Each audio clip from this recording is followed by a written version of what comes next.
Hello everyone, my name is Michael SK and welcome back to Umineko When They Cry. So in the previous video, we finally got to the island, we finally got into a building of some sort, even that took some time. It wasn't until the latter parts of the previous video that we finally got to the guest house, or truly inside of it. And now here we are with all of the parents of this lovely family.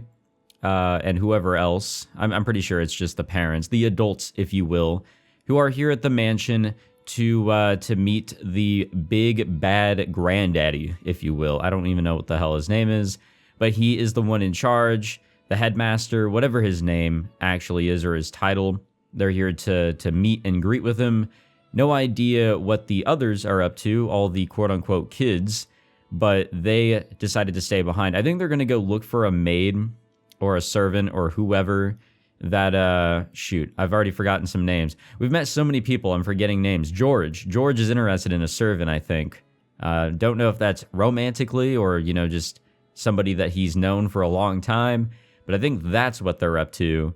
And here we are in the mansion of which I've been waiting so long in order to finally see.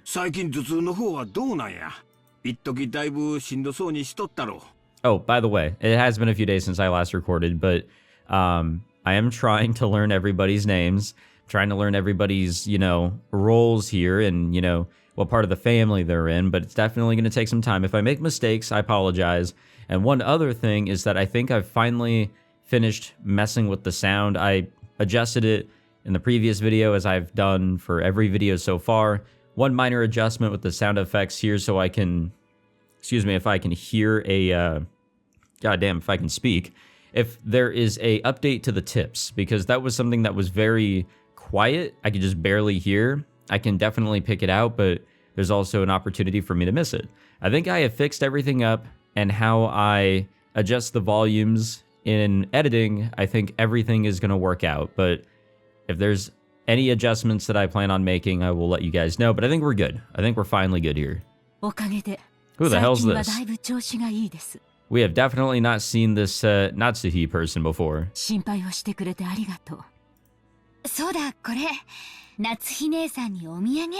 Okay, so it's definitely one of the parents, though. I believe this is, shoot, I am forgetting everybody's names. Jessica's mother.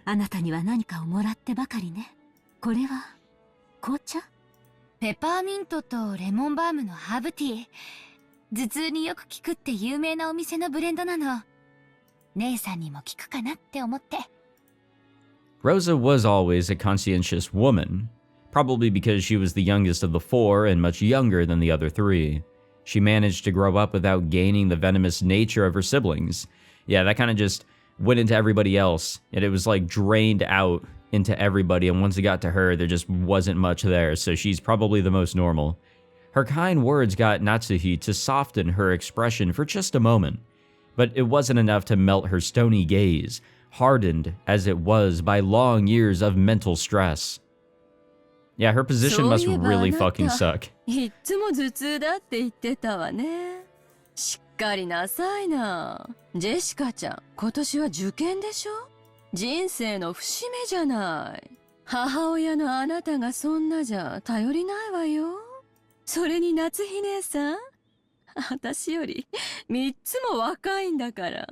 I mean, everybody's got different battles.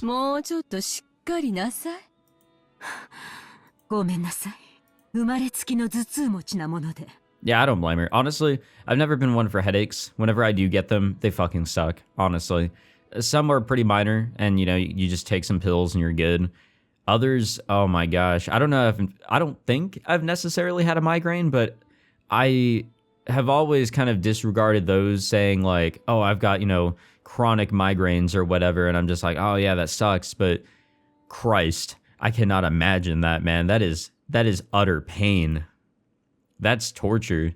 Even under normal circumstances, Ava sometimes failed to choose her words carefully, but her comments aimed at Natsuhi contained shards of obvious malice, though she hid it with a smile. Yeah, that was kind of an asshole thing for her to say, I will admit. Of course, that fact did not escape Natsu. She frantically contained her urge to grimace and pretended to ignore Ava. Probably the best to do うちのバトラ君 there. も今年は受験でしょ。ルドルフさんも少しは関心を持ったら、自分の息子のために夏日姉さんみたいに頭痛になるくらい真剣になりなさいよ。俺が何か言えば必ず反抗するやつだぜ。 Yes, sir. じゃあなんて言うんだ。そうやな。 Yeah, how did George come to be? 何のために勉強するのかっちゅうことを説いたかもしれんな。勉強し身につけることを学べっちゅうことやな。 Honestly, he has a point, and I think Higurashi really touched up on this really well with Keiichi, because we saw a bit of his past. By the way, I will fucking throw Higurashi spoilers around, not intentionally, but I'm not going to hold back on Higurashi because that is something I've played on the channel. If you have not gone through Higurashi, please, please play it. Definitely check it out on your own, or you could watch my Let's Play. I definitely urge you to definitely read it on your own, but, the Let's Play's there too if you like me. But what I was going to say is that Keiichi was not that great of a learner himself. He didn't really enjoy school. So I think a huge thing with kids nowadays is that there does need to be practicality. There definitely needs to be more hands-on learning, and there needs to be a point to utilizing what you learn. Have a goal in mind for the kids, and, well, there you go. They'll want to learn it. ご立派ですわ。うちのジェシカにもそれが理解できればいいんだけど、今のままではとてもじゃないけど、後宮家の跡取りとしては。By the way, I'm definitely not pulling all of that out of my ass. Like, I'm not a teacher, and I've never aspired to be one, but I was a tutor. And I definitely know, because I was a student for a large part of my current life, or where I am in age, a lot of my life so far has been, being in school, is what I meant. But no, I know how it is to, have to study and all that. And I know how great it is to be on terms for practicality and hands-on learning. It definitely helps. A lot of programming stuff has really been obviously hands-on. You're actually doing what you're learning. But yeah, no, it definitely makes a huge difference for those that are in school. いいじゃないの。無理に跡取りにしなくても。女には女の幸せというものもあるんだし、それを親が押し付けちゃ悪いわよ。予算買えば。子供の育て方は家それぞれや。押し付けがましいのはあかんで。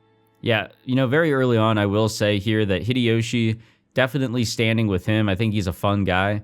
But Ava... ごめんなさい。夏日姉さんも気を悪くしないでね。It's probably because of her voice actor. We all know where she's from. Well, those who have gone through Higurashi, we all know who she really is. Though the light shining in through the window was quite warm despite the cloudy weather, there was a dark mood about the room, which was probably causing headaches for more than just Natsuhi. It could also be like the air quality in here. I don't know how old this mansion is, but you definitely want some, nice clean air to be circulating through, or you will get headaches. As if to sweep away the mood. Ah, fuck, god damn it. So somebody corrected me on, the pronunciation of her name, but, I just want to keep on saying Kairi because, that's literally how it looks in English, but that is definitely not how you pronounce it in Japanese, and I knew it from the get-go. I think it's Kiare. I can't roll my R's. I don't know how I want to pronounce her name. I kind of want to just rebel and say it wrong, but I do know that there's going to be people along the way that are just going to keep on correcting me. So fuck it, Kairi brightly made a suggestion to all present. でも、本当に素敵な香りの紅茶ね。早速いただいてみましょうよ。レオポルドの I mean, 紅 it's 茶な not ん as て bad as whenever I 日本じゃ確 recorded か Doki 銀座で Doki しか買え Literature なかっ Club, たはずよ。 where I was just literally saying everybody's English name wrong. 買ってきた甲斐がありました。Kairi and Rosa stood up from their seats and made as if to prepare the black tea, but Natsuhi forestalled them. お二人ともありがとう。それは後でいただきましょう。うちの者がすぐお茶を持ってきますので、どうぞおくつろぎください。二人とも後にしろよ。ウェルカムドリンクくらいごちそうになろうぜ。Rudolph gave a subtle signal with his eyes for them to sit down again. Kairi and Rosa understood instantly and obediently returned to their seats. Everybody relax, The initial greeting of the guests was complete, so it was time for them to be served some tea. It was embarrassing for the host that the tea was late, especially now that the guests were talking about making tea themselves. Natsuhi bit her lower lip, frustrated by the ineptitude of the servants who were late bringing the tea. Seeing her face, Ava immediately started to giggle. Do we have a entry, by the way, for Natsuhi? I don't know if that's popped up yet. No, we have no entry for her yet. Of course, Shonon, however you pronounce her name, had no way of knowing what was taking place in the parlor. She came pushing a serving cart piled with teacups. For no apparent reason, Natsuhi gave her a pained look, and Shonon could not help but flinch without knowing what she had done wrong. I believe this is the one that everybody was poking fun at George for, I guess, asking about, seeing how she was, or however the previous video ended. お、シャノンちゃん、久しぶりやの。ますますべっぴんさんになりよったな。いえ、どうも。おしゃべりは配膳を済ませてからになさい。お茶が冷めます。申し訳ございません、奥様。She apologized like a small, frightened animal bumped against the serving cart and made a jarring racket as she dropped several teaspoons. Her clumsiness made Natsuhi's expression turn even darker, which made Shonon quail even more. Oh, those headaches, they're coming on. 夏日姉さん、挨拶の一つくらいしたってどうってことないわよ。もう十分待たされてる分、十分お茶も冷めてるもの。それは大丈夫です。冷めてはおりませんので。シャノン、早く配膳を済ませなさい。失礼しました、奥さん。Natsuhi's irritation was obvious by now. The ineptitude that delayed the tea, the clumsiness of the servant, everything pointed to the incompetence of Natsuhi's everyday leadership, making her lose face. As the person in charge of the Ushiromiya head family's kitchen, again, guys, I've not recorded for a few days, give me a break. Allowing that clumsiness to be exposed, today of all days, was surely nothing less than total humiliation. よせよ、夏日姉さん。シャノンちゃんだって頑張ってるのに、いじめちゃかわいそうだぜ。いじめてなんかいません。It's just harsh treatment on the servant, I guess. I don't agree with it. 申し訳ございません。後ほど調べてまいります。Kairi was trying to be nice, hoping to cut through the tense mood. However, Shonon had embarrassed herself instead, darkening Natsuhi's face and the room's mood. By this point, Ava was audibly giggling. なに？シャノンちゃん、自分で入れてるものが何かもわからないの？ I am a little confused to the, I guess this whole deal here, like, shouldn't the servant be, like, on top of things? Shouldn't she know? Yeah, exactly. Shouldn't she know exactly what she's pouring for everybody? Like, it's a little strange. Especially since she's been here doing this before, right? こんなお茶じゃ、銀のスプーンでもないと飲めないわよ。すみません。すぐに用意を。ねえ、シャノンちゃん、銀のスプーンって何に使うか知ってる？銀じゃないとダメなのよ。なぜかわかる？いえ、A teasing smile rose to Ava's face as she stared at Shonon setting the table. By itself, Ava's expression was sweet in an impish sort of way.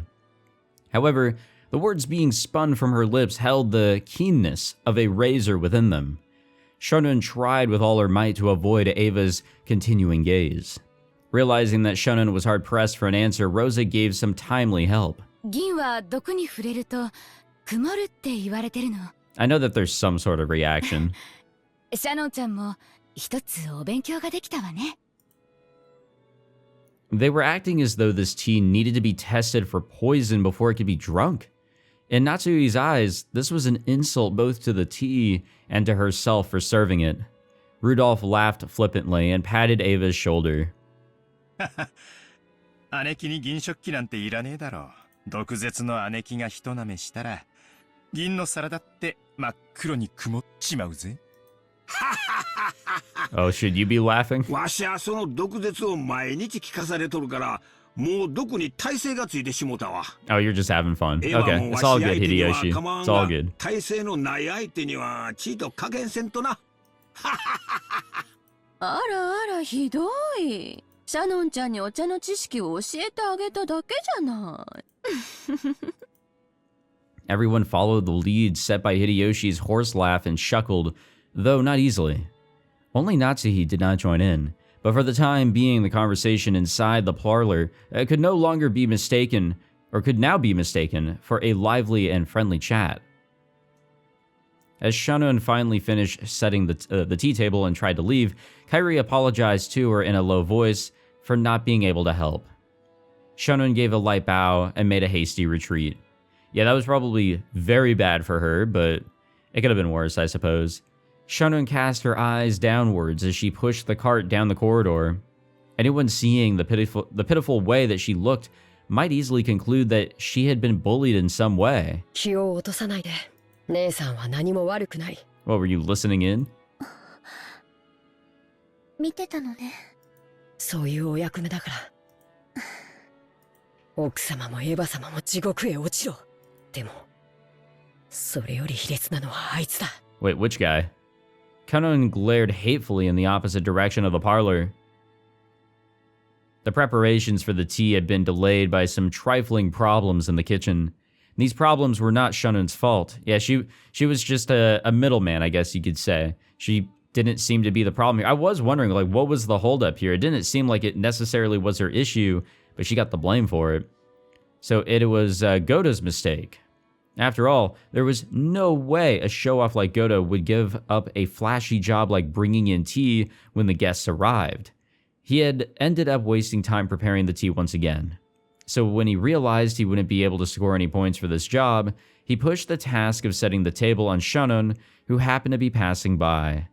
You might call it a clever move on his part, but there could be no doubt that it was a cowardly one. Okay. I see now. That doesn't make it right whatsoever, but okay, I see where the frustrations are coming from here. 100%. 私、全然気にしていないし。Kanon's silence vividly expressed the distance between Shannon's words and how she actually felt. ありがとう。カノン君だけでも分かってくれたんで、ちょっと心が楽になったかな。姉さんは心にいろいろ溜め込みすぎる。たまには自分に優しくしてあげて。うん、ありがとうね。Suddenly they both felt someone's presence and whirled around.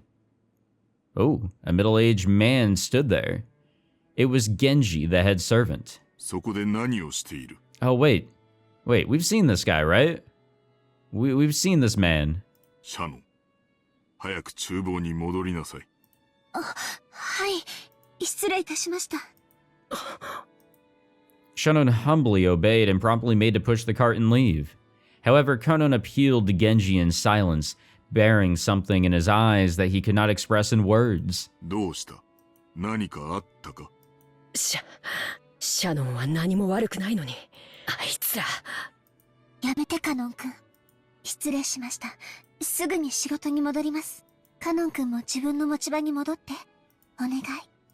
姉さんがそう言うなら。Oh, so they do out. Okay, I was wondering. I remember reading something in the end of the previous video where they're not related, right? But like they both just so happen to have known at the end of their names or some weird shit like that. I don't remember. Honestly, it may say something in their character logs. 何事もないならそうしなさい。はい、失礼します。Oh, hello. From the shadows in the hallway, an old woman wearing an apron watched over them. It was Kumasawa. おいたわしや。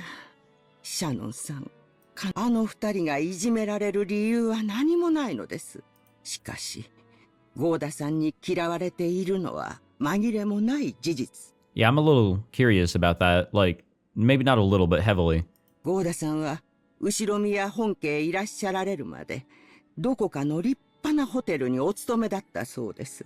そこで身につけられたというお仕事ぶりは、そりゃ大したものだとは思います。ただ、ゴーダさんはここでは最も年季の短い使用人。ご自身のそれまでの積み重ねによるプライドもあられたのでしょう。彼は自分より長い年季を持ちながらも、Okay, I understand now. 人生経験も及ばないシャノンさんとカノン君をことあるごとに He believes that he should immediately be above them, even so, he came after those two. Well, he expects to be on top of them because of his experience of where he's been elsewhere, and probably age. Most definitely age is probably a thing here too.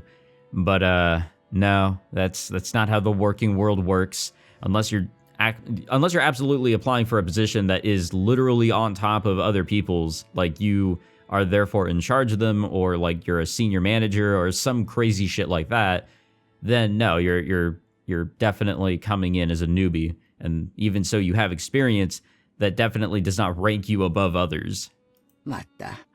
Or that's how it should be, but some places are different. That was interesting. That inner monologue, or whatever you want to call it, from Kumasawa. Whoa, okay. All right. Cool.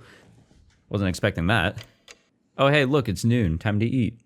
No, I'm sure that, like, the kids there, I'm going to call them the kids, because, I mean, compared to everybody else, especially of the servants, they're definitely young, seemingly. Yeah, they're in a very rough situation for sure. Most definitely in a rough spot. And I'm sure deep down a lot of people care for them, but yeah, that's rough when it comes to superiority and experience. Yeah, I got nothing else to say. That just really fucking sucks. And I feel like that is going to be a major, maybe not a major point, but it's definitely going to be a point of some sort later down the line when things, you know, surely get a little weird and rough. The four of us cousins were enjoying our stories, just shooting the breeze. Anyway, there were both girls and guys here, plus we had people over a wide spread of ages, adult, high school, and elementary school. It's just four of us, right? Even if we just talked about our own lives, the other three just kept listening attentively. Yeah, everybody really is of, you know, different parts in their lives here. Battler and Jessica, I think, are high school. George is, you know, looking into working at his father's company. And Maria, I think is her name, is definitely a very strange 9-year-old. Did anything change in the character logs? No, okay. I think we will only see updates or changes here if we hear the chime or whatever. And let's see. I want to look at... So we don't have Shannon's, but it does say here in Kanon's that he and Shannon just happen to be the ones on duty that day. Because, yeah, it's the own character. Okay. It's interesting. So they're not necessarily siblings. Or at least I'm pretty sure they're not.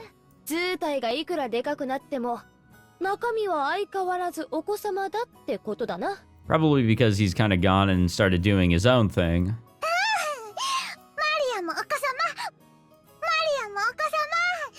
マリアだっていつまでもお子様じゃねえぞ。お子様から可愛いお姫様に成長してくんだからな。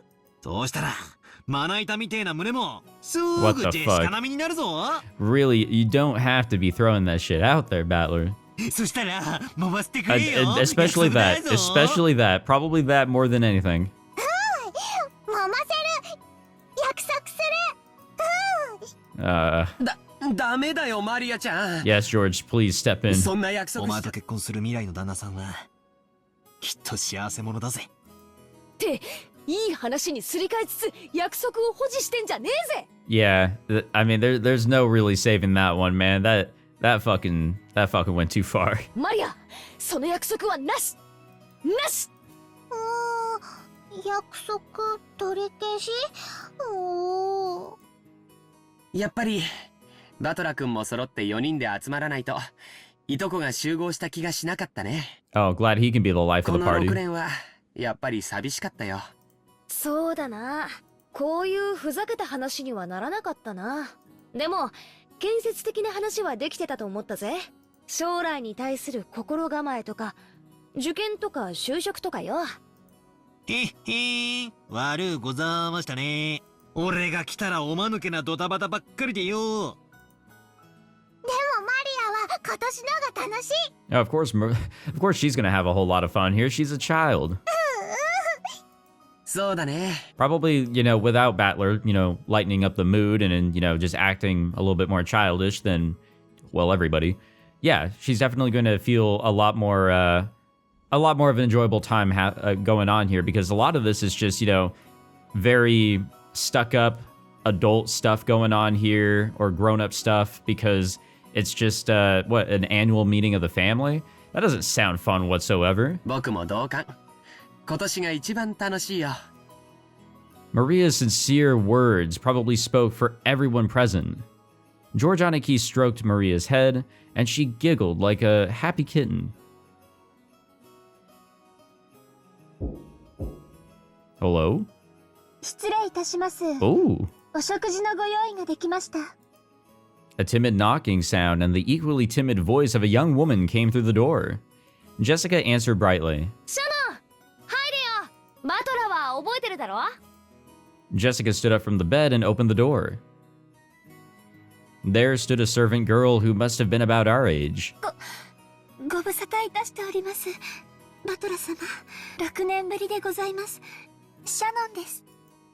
Trembling a little as she noticed me, she bowed deeply.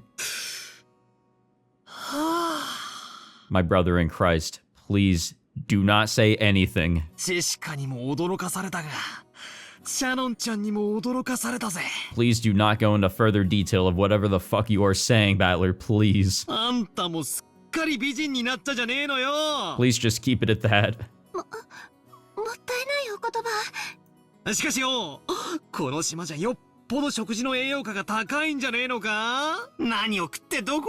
Oh my god, no. Well, there we go.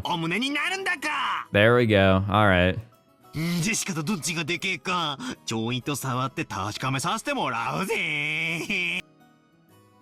With both hands poised and saliva dribbling from my mouth, I closed in. For the sake of justice and my personal honor, I'd like to point out that I don't suffer from some strange disease that makes my lymph nodes itch until I scratch my neck open, and which can only be prevented by fondling breasts. This is just Battler's style method of communication. If I slowly close in on her like this, odds are 8 or 9 out of 10 that I get slapped or clobbered, right? So I can use this Battler-sama original technique to spark a gag like that and break the ice. That is a terrible way of going about it. It can most definitely put on the wrong impression to those that are not really in on that joke. Well, it also means I really do get to touch them on that 1 in 10 chance though, right? Well, no comment. Like that would ever happen. God damn it. At that point, my hands were less than a centimeter away from Shannon-chan's boobs, but the counter-strike had yet to come. She blushed and lowered her head in embarrassment when she realized what was going on, but she just stood there with both hands politely joined in front of her, not even trying to resist or cover her breasts. Well, she can't. She's a servant. Like, if she, you know, like, she probably feels as if she can't say no to any of those that she serves. Well, I wasn't planning on this. Please hit me right now. I'm seriously gonna... Oh, somebody got him. Which is why I was glad that Jessica chose that time to drive her elbow into the back of my head.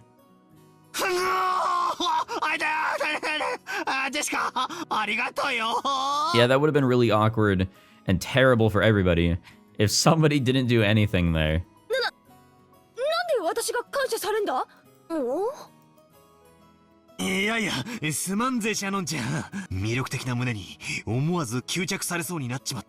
Yeah, bro, you really gotta find some better fucking joke material. Yeah.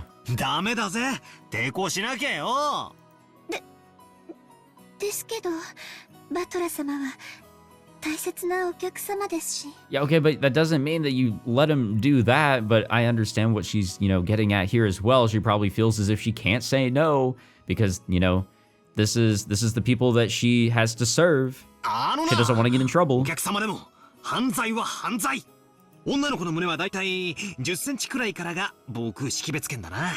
2センチ圏まで侵入してきたら、これはもう領空侵犯だぜ。スクランブル発進で即ビンタを食らわせてやれ。そんなことできません。私たちは。Oh my god, not that again. 家具ですし。Why do they feel that way? Is that an actual thing that they've been told? I'm starting to wonder. Of course, she didn't want her breasts touched, but if a guest so desired, she was prepared to sacrifice herself to suit their wants. A girl like this needs some urgent protection. Yeah, no kidding. じゃあ命令させてもらうことにするよ。 That'll work. That'll work. Thank you, George. 次からバトラ君が胸に触ろうとしてきたら、平手打ちで反撃すること。 Or just punch the shit out of him. いいね。 You know, whatever is more effective. はい、仰せつかりました。以後、そのようにさせていただきます。バトラ様、ご承知おきくださいませ。Shunon-chun announced this while bowing elegantly to me. Her expression was radiant. I gave her a thumbs up to show her I was fine with that. 6年前はお手伝いさんの連れ子がついでにお手伝いみたいな印象だったんだけど、すっかり一人前の使用人さんだな。今年で何年になるんだ？はい、おかげさまで10年ほどお使いさせていただいております。And that other guy was only here for what, like 2 years? Okay, well, again, I can't read that, but yeah, Shunon. The kanji for her name are read as Shunon. Now here's another name that's far from typical for a Japanese person. Back in the day, I was a kid myself, so I accepted her name without paying it much attention. Thinking about it now, her name is pretty unusual even though she's not a member of the Ushiromiya family. Maybe it's like a servant's professional name or something. If so, that might explain why her name is so similar to Konon-kun, that kid that I had met earlier in the Rose Garden. She's a long-term servant who has served here since she was 6 years old. Her appearance had changed so much that I couldn't match her to the person of my memories, but we both knew each other 6 years ago. That shy part of her had always been there, but she did seem to have developed the allure that you would expect of a girl her age. Especially her breasts, yes. Glad we could point that out. 彼女の弟なんだよ。弟というわけでは。Yeah, please explain, because I'm still fucking confused on that. でも、私のことを姉と慕ってくれます。何か失礼なことはしませんでしたか？相変わらずいつも通りだぜ。もうちょっと愛想よくすればいいのによ。カノン君がご迷惑をおかけしたようで。Yeah, I guess these two just have their own very specific social problems. 別に迷惑なんか何も。同じ男としてわかるさ。愛想が悪いのは当たり前だぜ。マリアもよく言われる。愛想悪いって言われる。カノンと一緒。I don't know if unsociable is the way to refer to Maria, but okay. マリア様は愛想悪くなんかありません。 I'd say it's the opposite. She definitely likes to speak, 100%. Probably where she gets the unsociable part from is that she doesn't necessarily hold like a proper conversation, which that's fine. That's okay. She's 9 years old. And kind of weird. 一緒が良かった。食事の準備ができたんだっけ？はい、失礼いたしました。お食事のご用意が整いましたので、皆様をお屋敷へご案内いたします。Hey, we're finally going in. Shunon bowed again formally and returned to her duty mode. We realized that if we made her stick around for any more light conversation, it would actually make it harder for her to do her job. We got up off our butts to avoid interfering with her work any further. じゃあ、お屋敷に行こうか。みんなもお腹が空いてたところでしょ？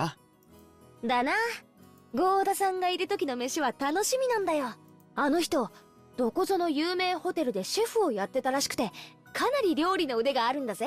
Oh, I'm excited to see what we got going on here. ほうほう、それ楽しみ。行こうぜマリア。ガツガツ犬みたいに食い散らかすぞ。犬みたいに食い散らかす。 Okay, but don't actually do that. ダメダメ。バトラ君の言うことはいちいち真に受けちゃダメだよ。Yeah, remember, you gotta eat properly too, politely. 全部冗談なんだから。さあ、行こう行こう。Under Shunon-chan's guidance, we headed towards the mansion. I do like these backgrounds that we have here. Simple, to the point. That's the main menu. And I mean, it really puts into the idea of, yeah, this is a truly secluded but really nice land here that we have. And it definitely does not belong to a, I guess, a poor person or middle-class person. No, this is some rich man territory, if you will. Met once again by the magnificent Rose Garden, we continued onward as the intimidating mansion of the Ushiromiya head family came into view. It had apparently been built shortly after the war, so you could feel the dignity of almost a half-century hanging about it. The building was gorgeous on the surface, but old as it was, equipment such as its AC and heating were apparently quite frail. According to Jessica, midwinter was especially tough, what with all the drafts. Haven't these people ever heard of a kotatsu? Yeah, I mean, they can 100%, they could be investing into getting some modern stuff going on here, 100%. As we entered the entrance hall, an aged servant greeted us. Now him, I remembered. Genji-san, who had been working here longer than anyone, filled the role of head servant. Yeah, so this is totally the guy that we saw at the very beginning of the game, I'm pretty sure.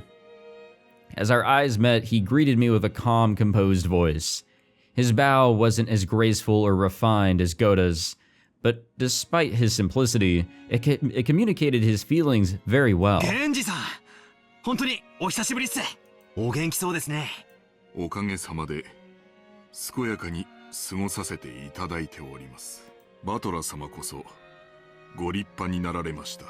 親方様の若き日に少し似てこられましたな。Ooh, now that is a comment right there. 俺がじい様にってことは、さぞやじい様は若い頃モテたろうな。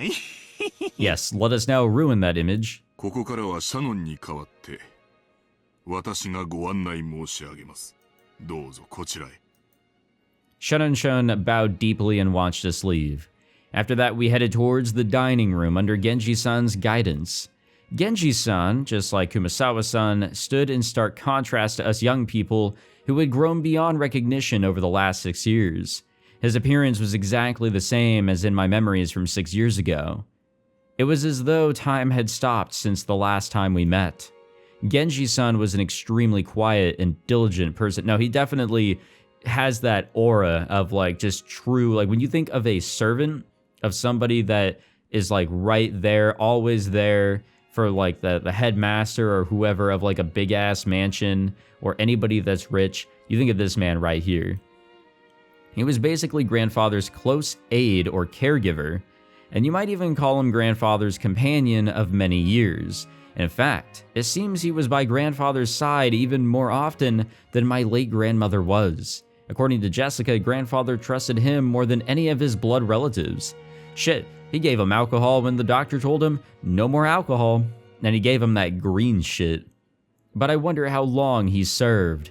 I never got the details, but I heard something about him being here since the very beginning, when this mansion was first constructed, which would mean that he has dedicated half of his life to serving here. It's easy to see why he's so trusted. Yeah, I wouldn't... I mean, there's always a possibility of a servant, you know, gaining the trust of, you know, those that they serve, you know, in order to betray it. You know, we definitely hear about that in a lot of stories, you know, of all types of media. It's such a normal thing to even accuse a servant because they're so close to those that they serve more often than others. This guy especially. It's probably less likely that he would do something like that if he's dedicated half of his life to, you know, serving, unless there was such a grudge, such a revenge plan or something like that, and it would have to be something so serious, something that probably would never be agreed to or understood by others. Then again, it's really hard to agree to revenge like this, but anyways, I'm getting ahead of myself. As we passed through a massive hall that extended up into the second story of the mansion with no separating floor, I spotted something that hadn't existed in my memory of 6 years ago. What was it? What is it? Are we gonna find out? Oh. Oh. Oh boy. Now that's a painting right there. It was an awfully big portrait hanging right in front of the stairs that rose to the second floor. Without thinking, I stopped walking, captivated by it. Since I had stopped so fast, Maria, who was following behind me, ran into my back. ああ、悪い。なあ、ジェシカ、あんな絵、前はあったっけ？ I pointed at the big, prominently displayed portrait in the hall. Everyone else stopped too. ああ、そっか。バトラが来てた頃には、あれはかけられてなかったっけ? Who's it a portrait of? I mean, it's a very prominent painting for sure. I mean, everything about it really just screams like, you know, I don't know, elegancy? I'm trying to find a proper word for this, but like, no, there's something to it. いつからだったかな? And I'm pretty sure it's important. Whoever she is here in the painting is very important because I'm pretty sure whatever image I got for the first episode of the playthrough, I didn't have a CG or anything that popped up that I wanted to be like for the first thumbnail of this long-ass playthrough, so I decided to look up something that was, I think, used for Steam, probably like the cover art or whatever, and I came across something that I think had that character right there in it, in that pose or something similar. I could be wrong, I'm gonna have to look back. But no, I do feel like there's importance here with whoever that is. 確か、僕の記憶が正しければ、一昨年あたりだったと思うよ。Okay, can we get some information on who this is? さようでございます。一昨年の4月に、親方様がかねてより画家に命じて描かせていたものを、あそこに展示なされたのでございます。Okay. あのじいさまがね、わざわざ描かせてか。The portrait suited this Western mansion, and that woman in the elegant dress gave off a sense of refinement. I couldn't have guessed her age, but her sharp eyes and the strong will that she seemed to possess made her look youthful. She seemed somehow different from the composed middle-aged women that you would often see in famous pictures. She had normal black hair, and I might have guessed that, or if she had had normal black hair, I might have guessed or assumed it was a portrait of my long-deceased grandmother in her prime. However, she had beautiful blonde hair that didn't look Japanese at all. で、誰だい? Yeah, このご婦人はよ。that is the big question. Maria answered that simple question enthusiastically, as though proud that she knew the answer. Are you gonna say Beatrice? Yep. Okay, there we go. なんだって? ベアトリーチェ、魔女だよ。バトラ君は昔聞かされたことない? Well, I saw a little, you know, a little bit of the prologue, or whatever you want to call it, whatever we saw at the very beginning, but that is the gist of it. And also the big granddaddy, I guess, shouting his name, or shouting her name in such a funny way. But no, we got witches going on here for sure. 魔女? ってこの島の? I think I already said this, but Rokkenjima is a small island only 10 kilometers in circumference. Yeah, I remember that. However, that's actually pretty massive considering that only the Ushiromiya family lives here. So only the harbor and the area around the mansion were set up to be lived in.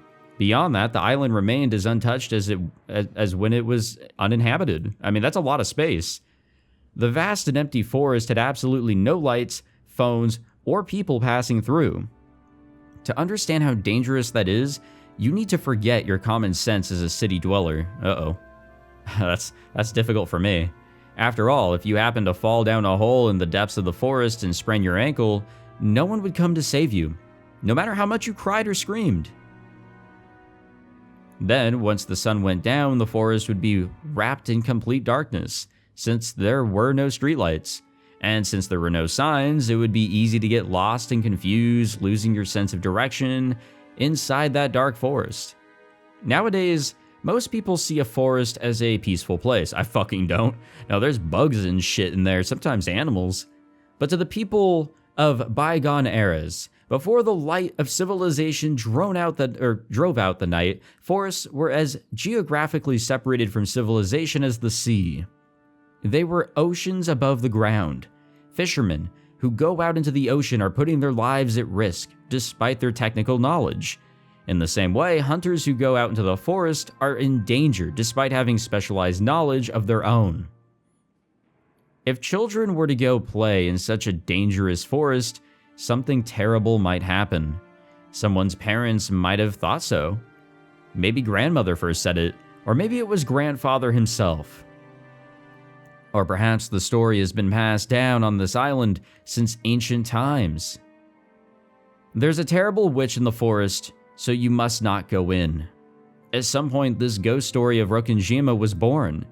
This is the legend of Rokkenjima's witch. That is why, when we talk about a witch on the island, we're referring to the master of that vast and savage forest. Come to think of it, when I stayed at this mansion as a little kid, during those eerie nights when the wind and rain pounded on the windows, I remembered being terrified by a story of the forest witch who roamed around searching for human sacrifices. So, Beatrice, huh?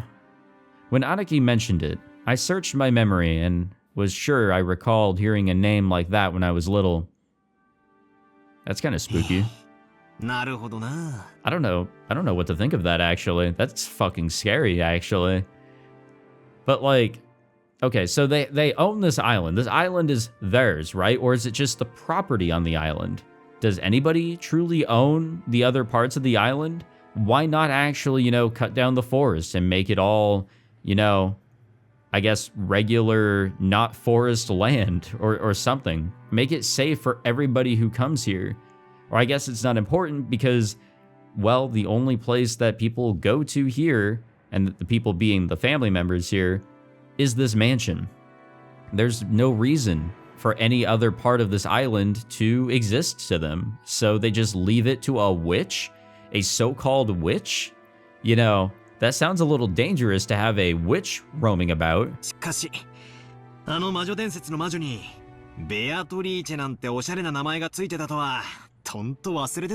Is that actually what she looks like, though?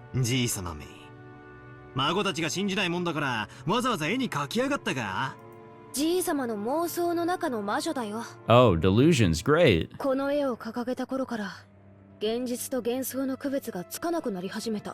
Yeah, same.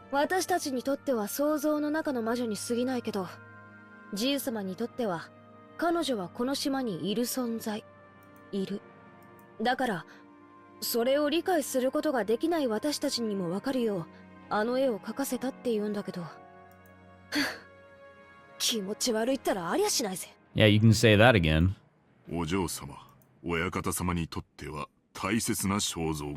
Now, the Beatrice person in general seems to be very important to him because, well, again, he kind of screamed her name, and I guess he would give up anything in order to actually see her again, if I recall correctly from the first episode of the playthrough here. The very beginning, when we all started. I don't know. It's a little strange, ain't it?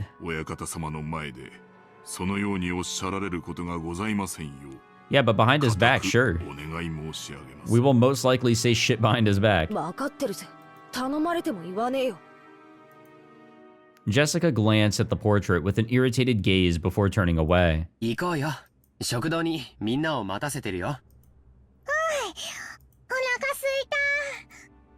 I mean, this understandably stood out, 100%. Only a small portion of this island was controlled by the Ushiromiya family. All of the lawless remainder, okay. I was like, what the fuck? Was the domain of the witch, Beatrice. I guess we just don't own the rest, alright.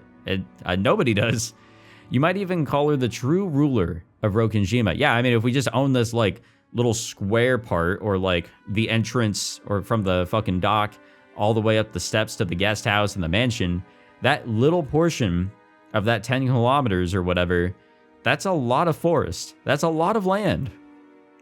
I felt a faint revival of that unsettling sense of misfortune, which I had felt when I learned of the tutelary god shrine being struck by lightning. And I remember that Kumasawa-san tried to tell an ominous story about Rokkenjima before Jessica stopped her. I think we need to have a little chat with Kumasawa, plus I kind of miss her laugh. I don't know what she was planning to tell us about this island, but I do know one thing. It isn't the Ushiromiya family that rules Rokkenjima. It's the witch, Beatrice. That's right. After all, this is the witch's island. Okay, I'm just going to say this now, and this is something that always gets me in games and other media, especially games. Games scare the shit out of me sometimes. If we ever see that painting again, and if she's making a different fucking face, or something has changed in the painting that's definitely noticeable, I'm done. I'm fucking out, guys. You guys can have your fucking Umineko When They Cry. I'm out of here. I hate scary shit like that. I was playing the, this was before the original Nier had gotten its remake with, Replicant. It became Nier Replicant version, whatever the fuck. But the original Nier, both have it, but in the original, you go through like this mansion that is totally monochrome, and you go through a section that has like 3 paintings. You go back through it again, and yep, they're all, you know, a little bit more, you know, tweaked here and there. You go back through it one more time, and they're just horrific. Like they are just fucking different and, you know, devilish. And that shit just scares, it scares me so much. I hate that so goddamn much. I'm sorry, I have to talk about this. It's very important. When I looked around, everyone was already heading towards the dining room. I hurriedly chased after them. Sorry guys, I'm what they call a scaredy cat, you know? I'm very, very bad when it comes to scary shit. If there's any like spooky moments here, I'll probably enjoy it, but I will definitely be on my toes and probably be talking a whole lot more like I am now, because it's just, you know, pushing off the scariness. Just letting you guys know in advance here. We walked up to the huge double doors that led to the dining room. Excuse me. Genji-san knocked. The doors were opened, and we were invited inside. Hey, we're back, gamers. The dining room, which looked exactly like you would imagine a rich person's dining room to be, had a super long table that was obviously positioned with no purpose other than to make the guests conscious of their rank. Our parents were already sitting in accordance with that ordering. Sorry, we got caught up by a couple things. The old bastard pressed us to sit. The only gaps in that group of people were the spots that we were supposed to sit, which only made us feel our tardiness all the more. Okay, so we will we'll end it here, but we got a couple character logs to read up on, I'm pretty sure.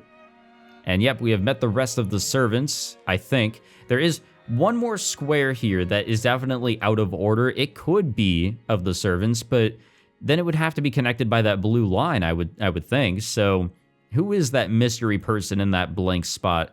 Oh, I wonder. Anyways, we have Genji, head servant, leading all the other servants who work for the Ushiromiya family. He has served Kinzo longer than any other and has earned his greatest trust. Since he serves Kinzo directly, Kraus and Natsuhi think of him as Kinzo's spy. Ooh, okay. Politics. Okay. So Shannon is a young but experienced servant. She's normally calm and performs her job flawlessly, but she messes up when she gets nervous. People tend to. Furthermore, Shannon is nothing more than a pseudonym that she uses when on duty and not her real name. Is that the same for Kanun? Is that oh wait. Okay, yep, it's the same thing. That is not his real name. All right, cool. I was kind of curious about that. Okay. But they're not siblings either. They call each other siblings, but they're actually not. So we got that cleared up, and the reasoning for why it was pretty simple. Again, doesn't really feel like much has happened in this episode, but slowly but surely, a lot of things are being opened up to us. We are learning of this family, of this location, and I mean, it is exciting. It's got me raring to go to learn a whole lot more, and for when shit is bound to hit the fan. No idea when that's gonna happen, but no, so far so good. I'm ready to go. I've been enjoying this every bit, I would say. There's never really a dull moment so far, in my opinion. I think it's all been pretty exciting. And man, once we get to that family drama, the politics, ooh, it's gonna be tasty. But anyways, that's it for this one. If you enjoyed, be sure to leave a like, subscribe, all that fancy jazz, and I will see you all in the next one. Take it easy.